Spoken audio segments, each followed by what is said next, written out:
രണ്ടുപേരെ കൊലപ്പെടുത്തിയെന്ന വെളിപ്പെടുത്തൽ ഏതാണ്ട് 3 പതിറ്റാണ്ടിനിപ്പുറം നടത്തിയ വേങ്ങര സ്വദേശി മുഹമ്മദ് അലിയുടെ ആ വെളിപ്പെടുത്തലിൽ സത്യത്തിൽ പോലീസ് ഇപ്പോൾ എവിടെ നിന്ന് തുടങ്ങണമെന്നുള്ള സംശയത്തിലാണ്.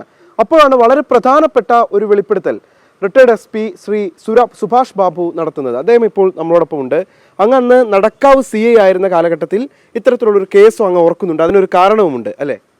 അതെ, അത് അന്ന് കാരണം എൻ്റെ സർവീസിലാകെ കൊലക്കേസ് മരിച്ച ആളാരാണെന്നും കൊന്ന ആളാരാണെന്നും സാക്ഷിയില്ല, സാഹചര്യ തെളിവില്ലാത്ത ഒരു കേസ് എൻ്റെ സർവീസിലാകെ ഉള്ളതാണ്. അപ്പോൾ അതുകൊണ്ട് അത് യാതൊരു രീതിയിലുള്ള അന്വേഷണത്തിലും മുന്നോട്ട് പോകാൻ സാധ്യമാത്ത ഒരു സാഹചര്യത്തിൽ ആ കേസ് ക്ലോസ് ചെയ്തിട്ടുണ്ട്.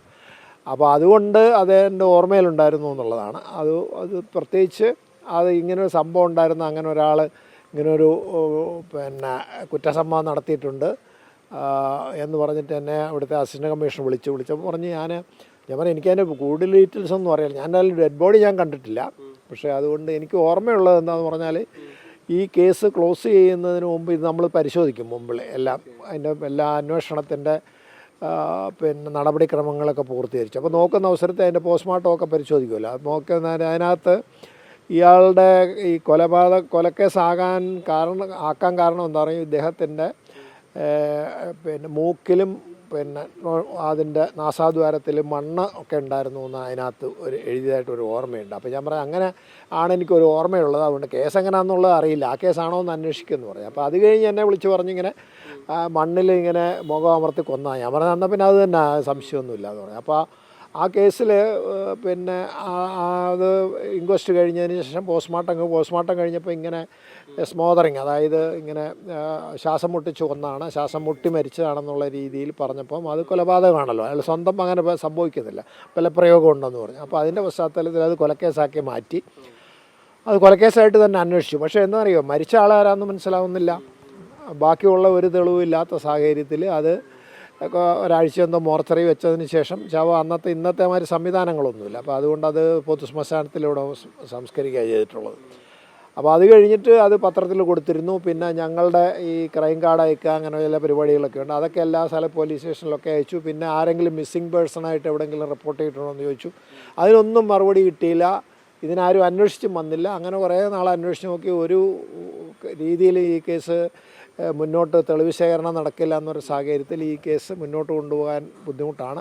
അതുകൊണ്ട് ഇനി എന്തെങ്കിലും കിട്ടുകയാണെങ്കിൽ അന്ന് ഈ കേസ് റീഓപ്പൺ ചെയ്ത് അങ്ങനെയാണ് സാധാരണ ചെയ്യുക, അൺഡിറ്റക്റ്റഡ് ആക്കും. അതായത് അത് ചെയ്തത് തെളിയാത്ത കേസാക്കി മാറ്റിയത്.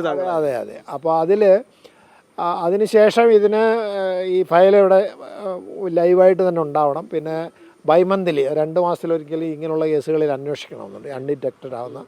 അപ്പോൾ ഇത് കൊലക്കേസായതുകൊണ്ട് അവിടെ സൂക്ഷിക്കേണ്ടതാണ്. പക്ഷേ കാലം മാറിയതനുസരിച്ച് വിസ്മൃതിയിലായി കേസ് ഫയൽ പോയതാണ്. അതിന് ആ കേസ് ഫയൽ കണ്ടുപിടിച്ചിട്ട് അതിനകത്തിൽ നിന്ന് ഇത് തുടങ്ങാനേ പോലീസിന് പറ്റുള്ളൂ. ഇല്ലേ പിന്നെ തെളിവ് കാര്യമായിട്ട് വല്ലതും കിട്ടുകയാണെങ്കിൽ പുതിയ കേസ് വേണമെങ്കിൽ എടുക്കാം, പഴയത് കിട്ടാത്തത്. എന്തായാലും ശരി, ഇൻക്വസ്റ്റ് റിപ്പോർട്ടും പോസ്റ്റ്മോർട്ടം റിപ്പോർട്ടും ഒക്കെ കിട്ടുന്നതാണ്. മെഡിക്കൽ കോളേജിൽ പോസ്റ്റ്മോർട്ടം റിപ്പോർട്ട് ഉണ്ടാവണം, പക്ഷേ അവരത് പരിശോധിച്ച് എടുത്തു കഴിഞ്ഞാൽ തന്നെ 36 കൊല്ലം മുമ്പുള്ള കേസാണല്ലോ. അപ്പോൾ അതുകൊണ്ട് അത് കിട്ടിക്കഴിഞ്ഞ് കഴിഞ്ഞാൽ ഏതെങ്കിലും രീതിയിൽ മുന്നോട്ട് കൊണ്ടുപോകാൻ നേരത്തെ ഒരു സാഹചര്യമില്ലായിരുന്നു. ഇപ്പോൾ എന്താണെന്ന് പറയുക, ഒരു കഞ്ചാവ് ബാബു ഇയാളുടെ സഹായിയായിട്ട് നിന്നിരുന്നു. ഒരാളെ താങ്കൾ സാർ ഓർക്കുന്നുണ്ടോ? അതെ, അതിൽ നമ്മളൊരു അടിവാരൻ ജോസ് എന്ന് പറഞ്ഞിട്ട് ഇവിടുത്തെ ഒരു റൗഡിയായിരുന്നു. അദ്ദേഹം ഒരു പ്രശസ്തനായ റൗഡീസുള്ള ആളാണ്. അദ്ദേഹം ഈ കഞ്ചാവ് ബിസിനസ്സൊക്കെ ഉണ്ടായിരുന്ന ആളാണ്, മദ്യം അങ്ങനെയുള്ള പല കാര്യങ്ങളും. പിന്നെ കുറേ അനാശാസ്യ പ്രവർത്തനങ്ങൾക്ക് സഹായിയായിട്ട് നിൽക്കുന്ന ഒരാളായിരുന്നു. ബംഗ്ലാദേശിലായിരുന്നു ഈ ചങ്ങാതി ഉണ്ടായിരുന്നത്. അപ്പോൾ അതിൻ്റെ ഒരു സഹായിയായിട്ട് അടിവാരത്ത് തന്നെയുള്ള ആളാണെന്നാണ് എനിക്ക് ഓർമ്മ, ഈ ബാബു എന്ന് പറഞ്ഞത്. അപ്പോൾ അയാൾ പരപേരിൽ വിളിക്കുന്നുണ്ടെന്നൊക്കെ പറയുന്നത് കേട്ട്. ഇപ്പം എനിക്കറിയില്ല, അങ്ങനെ ഒരു ആളുള്ളതായിട്ട് എനിക്കറിയാം. അപ്പോൾ അയാളുടെ പേര് പറഞ്ഞത് കൊണ്ട് അയാളിപ്പോൾ ജീവനോടുണ്ടെന്ന് അറിയില്ല.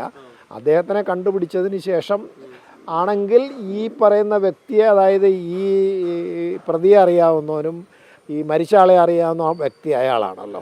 അപ്പോൾ അയാൾക്ക് എന്തെങ്കിലും വിവരം ഈ മരിച്ച ആളെ സംബന്ധിച്ചിട്ട് പറയാൻ സാധിക്കുമെന്ന് തോന്നുന്നുണ്ട്. അത് പോലീസ് വളരെ ഫലപ്രദമായ അന്വേഷണം മുന്നോട്ട് കൊണ്ടുപോകണമെങ്കിൽ അതിനെന്തെങ്കിലും ഒരു തുമ്പ് കിട്ടാനുള്ള സാധ്യതയുണ്ട്. അതുമാത്രമേ ഇപ്പോൾ അവരുടെ മുമ്പിലുള്ളതുള്ളൂ. അതിനവർ ശ്രമിക്കുന്നുണ്ട്. അപ്പോൾ അതിൽ മുന്നോട്ട് പോകുമെന്ന് നമുക്ക് പ്രതീക്ഷിക്കാം. മുഹമ്മദ് അലിയുടെ വെളിപ്പെടുത്തൽ ശരിയായി വരികയാണ് ഒരു പരിധിവരെ. അതെ, തീർച്ചയായിട്ടും. അദ്ദേഹം ഇപ്പോൾ കൂടരഞ്ഞിയിലെ കാര്യം പറയുമ്പോഴാണെങ്കിൽ ഞാൻ ഇന്ന പോലെ ഒരാളെ കൊന്നു എന്ന് പറയുന്നു. അത് കൊന്നതല്ല, അയാൾ കൊല്ലണമെന്ന് ഉദ്ദേശിച്ചല്ല. അദ്ദേഹത്തെ ഇപ്പം ഈ പത്രത്തിൽ കണ്ടതിൽ നിന്ന് വ്യത്യസ്തമായിട്ട് അദ്ദേഹത്തിന് അനാശാസ്യ പ്രവർത്തനം, അതായത് അദ്ദേഹത്തിന് ഒരു പിന്നെ സ്വവർഗരതിക്ക് വേണ്ടി പ്രേരിപ്പിച്ചത് അദ്ദേഹം അന്ന് ചെറിയ കുട്ടിയാണ് പോലും ഇയാൾ. അദ്ദേഹം അതിന് നിൽക്കാത്ത അവസരത്തിൽ അദ്ദേഹം പിടിച്ച് ഉപദ്രവിക്കുകയൊക്കെ ചെയ്ത അവസരത്തിൽ അദ്ദേഹം അനങ്ങാതെ നിൽക്കുന്ന അവസരത്തിൽ അദ്ദേഹം ചവിട്ടിയപ്പോൾ ഈ കുറച്ച് വെള്ളമുള്ള ഓടയിലോട്ട് വീണു. അപ്പം പെട്ടെന്ന് ചവിട്ട് വീഴുമ്പോൾ എന്നറിയോ, ശ്വാസം പെട്ടെന്നൊന്ന് നിലച്ചു. അത് വെള്ളത്തിലേക്ക് വീണ് കഴിഞ്ഞാൽ, പിന്നെ വെള്ളത്തിൽ കമഴ്ന്ന് വീണ് കഴിഞ്ഞാൽ പിന്നെ അദ്ദേഹം ശ്വാസം വരുന്ന അവസരത്തിൽ വെള്ളം ഉള്ളിലേക്ക് കയറും. അപ്പോൾ അത് പിന്നെ ഇദ്ദേഹത്തിന് ചിലപ്പം അവിടെ ആ സാഹചര്യത്തിൽ മരിക്കാനുള്ള സാധ്യതയുണ്ട്. അപ്പോൾ അതുകൊണ്ടത് ആ കേസ് ശരിയാണ്. പിന്നെ പ്രത്യേകിച്ച് ആ പറഞ്ഞത് അങ്ങനെ ഒരാളവിടെ ജോലി ചെയ്തിരുന്നു എന്നിപ്പം അവിടെ ആൾ പറയുന്നു. പിന്നെ അന്നത്തെ അവിടെ മരിച്ച ആളുടെ ഡെഡ് ബോഡി ദാസൻ എന്ന് പറയുന്ന ഒരാൾ ഡെഡ് ബോഡി വാങ്ങാൻ അദ്ദേഹത്തിൻ്റെ സഹോദരൻ വന്നിരുന്നു എന്ന് അവിടെ രേഖയുണ്ട്. അപ്പം ഫയൽ കിട്ടുകയാണെങ്കിൽ, അല്ലെങ്കിൽ ഈ ഇത്രയും തെളിവിൻ്റെ സാഹചര്യത്തിൽ അന്വേഷിച്ച് കഴിഞ്ഞാൽ ചിലപ്പം പാലക്കാട് വിടുക എന്ന് പറഞ്ഞാൽ അന്വേഷിക്കാം, അത് കിട്ടിയെന്ന് വരും. പക്ഷേ ഇതിൽ ഈ ബാബുവിൽ നിന്ന് എന്തെങ്കിലും കിട്ടുകയാണെങ്കിൽ, പിന്നെ പുതുതായിട്ട് ഇപ്പോൾ മാധ്യമങ്ങളിലൊക്കെ കുറേ വന്നല്ലോ, അപ്പോൾ ആരെങ്കിലും കാണാതെ പോയ ഒരു ആളുണ്ടായിരുന്നു, ആ ആളാരാണെന്നുള്ള രീതിയിൽ ആരെങ്കിലുമൊക്കെ അന്വേഷിച്ച് വന്നു കഴിഞ്ഞാൽ തുമ്പുണ്ടാകാൻ സാധ്യത നമുക്ക് തള്ളിക്കളയാൻ പറ്റില്ല. പക്ഷേ എന്നാലും പോലീസിൻ്റെ ശ്രമത്തിൻ്റെ ആഴം കൂടെ അല്ലെങ്കിൽ വ്യാപ്തിയും കൂടെ ഇതിലൊരു പ്രധാന ഘടകമാണ്. പ്രത്യേകിച്ച് പത്രമാധ്യമങ്ങൾ വളരെ സഹകരിക്കുന്നൊരു കേസുകളായതുകൊണ്ട് എന്തായാലും നമുക്കത് ആശാവഹമായിട്ട് ഒരു പുരോഗതി ഉണ്ടാകുമെന്ന് പ്രതീക്ഷിക്കാം. എന്തായാലും എവിടെ തുടങ്ങും എന്നറിയാതെ നിന്നിരുന്ന ഒരു കേസിൽ ഇപ്പോൾ മുഹമ്മദ് അലിയുടെ വെളിപ്പെടുത്തലിനെ അതിനെ സാധൂകരിക്കുന്ന ഒരു വിവരം കൂടി പുറത്തു വരുന്നു. അത് ഒരു മുൻ പോലീസ് ഉദ്യോഗസ്ഥനിൽ നിന്ന് തന്നെയാണ് എന്നുള്ളതും വളരെ പ്രധാനപ്പെട്ട കാര്യമാണ്. നിഖിൽ പ്രമേഷ്, 24 കോഴിക്കോട്.